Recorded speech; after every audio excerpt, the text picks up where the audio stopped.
राधे राधे। देवउठनी एकादशी का व्रत कब किया जाता है, उसकी कथा क्या है और वो किस दिन किया जाता है? कार्तिक मास के शुक्ल पक्ष की एकादशी तिथि को देवउठनी एकादशी का व्रत किया जाता है। इस दिन भगवान विष्णु 4 महीने की योग निद्रा के बाद जागते हैं और इसी के साथ सभी शुभ व मांगलिक कार्यक्रम जैसे विवाह, गृह प्रवेश, मुंडन आदि शुरू हो जाते हैं। देवउठनी एकादशी के दिन व्रत करके कथा सुनने व पढ़ने का विशेष महत्व है। मान्यता है कि देवउठनी एकादशी व्रत कथा के पढ़ने व सुनने मात्र से जीवन के सभी कष्ट दूर हो जाते हैं और भगवान विष्णु और माता लक्ष्मी का आशीर्वाद भी प्राप्त होता है। देवउठनी एकादशी की व्रत कथा क्या है? देवउठनी एकादशी की व्रत कथा। एक समय की बात है, एक राजा था जहां धर्म, आस्था और संस्कारों का पालन बड़े नियमों से किया जाता था। राज्य के लोग अत्यंत धार्मिक एवं श्रद्धावान थे। वे महीने में 2 बार आने वाली एकादशी का व्रत सच्चे मन से करते थे। उस दिन पूरे राज्य में कोई भी अन्न का दाना तक नहीं खाता था, चाहे वह मनुष्य हो या पशु पक्षी। सभी उपवास एवं संयम का पालन करते थे। इसी राज्य में एक बार दूसरे नगर से एक व्यक्ति नौकरी की तलाश में आया।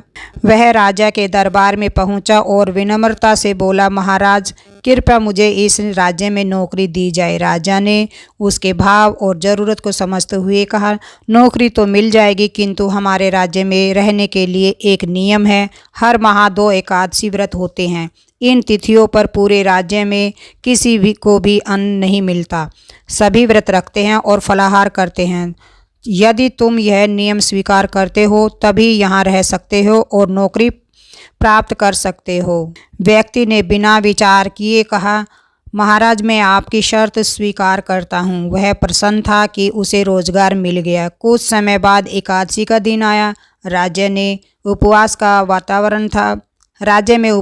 वातावरण था। उस व्यक्ति को भी अन्न नहीं दिया गया, केवल फलाहार के लिए फल प्रदान किए गए। लेकिन व्यक्ति को फलाहार से तृप्ति नहीं मिली, भूख बढ़ने लगी।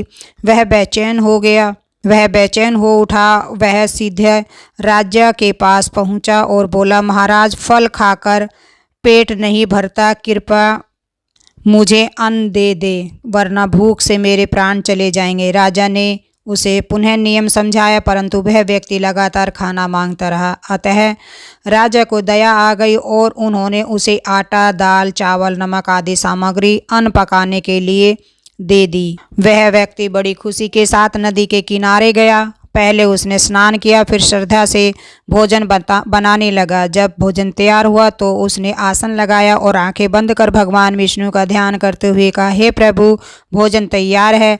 आप पहले प्रसाद ग्रहण करें, उसके बाद ही मैं भोजन करूंगा। उसकी सच्ची भक्ति और भावना देखकर भगवान विष्णु स्वयं प्रकट हुए और भोजन ग्रहण किया। फिर वे अपने धाम लौट गए। व्यक्ति भी भोजन कर प्रसन्नतापूर्वक अपने कार्य में लग गया। अगले एकादशी के समय वह फिर राजा के पास पहुंचा और बोला, महाराज, इस बार मुझे पिछली बार से 2 गुना अन्न दे। राजा ने चकित होकर कहा, 2 गुना अन्न क्यों? उसने सरलता से उत्तर दिया, पिछली बार भगवान विष्णु स्वयं भोजन करने आए थे। आधा अन्न उन्होंने खाया, आधा मैंने, इसलिए पेट पूरा नहीं भरा। राजा यह सुनकर हैरान हो गया। उसने मन ही मन सोचा, मैं तो वर्षों से एकादशी का व्रत करता हूँ, भगवान की पूजा करता हूँ, फिर भी आज तक दर्शन नहीं हुए, और यह व्यक्ति कहता है कि भगवान उसके बुलाने पर भोजन करने आ गए। राजा ने सत्य जानने का निश्चय किया। अगली एकादशी को वह छिपकर नदी किनारे पहुंच गया। व्यक्ति फिर आया, स्नान किया और भोजन तैयार किया। उसने पूर्व की तरह हाथ जोड़कर भगवान को बुलाया, परंतु उस दिन भगवान प्रकट नहीं हुए। उसने बार बार प्रार्थना की पर कोई चिन्ह नहीं दिखाई दिया। आखिर उसने भगवान से व्याकुल होकर कहा, यदि आप नहीं आए तो मैं अपने प्राण त्याग दूंगा। और वह नदी में कूदने को ही था कि उसी क्षण भगवान विष्णु साक्षात प्रकट हुए और उसे रोक लिया। भगवान ने कहा, वत्स, तुम्हारी सच्ची भक्ति ने मुझे बांध लिया है। फिर उन्होंने उसके साथ भोजन किया और भोजन के बाद उसे अपने विमान पर बैठाकर बैकुंठ धाम ले गए।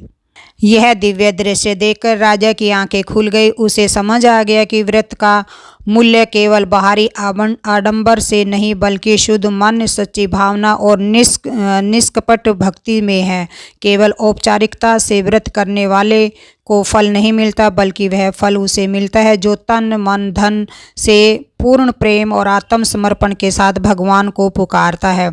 उस दिन से राजा ने व्रत और पूजा केवल रीति रिवाज के रूप में नहीं बल्कि सच्चे हृदय और श्रद्धा के साथ आरंभ कर दिया। अतः उसके जीवन पर भी भगवान विष्णु की कृपा हुई और उसे मोक्ष की प्राप्ति हुई।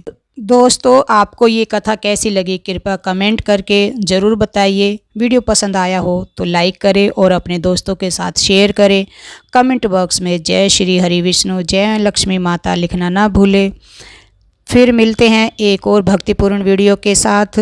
धन्यवाद। जय श्री कृष्णा। राधे राधे।